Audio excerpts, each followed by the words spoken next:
Anti-Corruption Day has celebrated for the 12th time at Oromia level in Ciro town with the theme of fighting corruption and improprieties to sustain the region's development. Participants of the celebration said corruption doesn't only affect the country's development, it is also against the culture and the custom of the society, and everybody should fight it. Manager of Eastern Branch of Oromia Anti-Corruption Commission, Muhammad Abdul Karim, said the Commission have been working to fight the corruption with all stakeholders. Administrator of West Hararge Zone, Takle Iresa, for his part, said they have continued fighting corruption through mobilizing the public against it.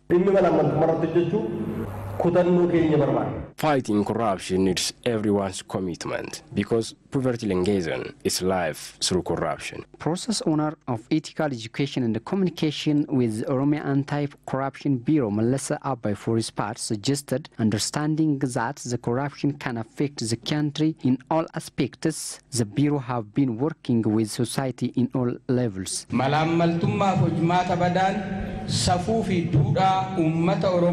Corruption and improprieties are affecting Oromo people's value and custom, including their social, economic, and politics. Therefore, it's very important to fight against the corruption, including the whole society.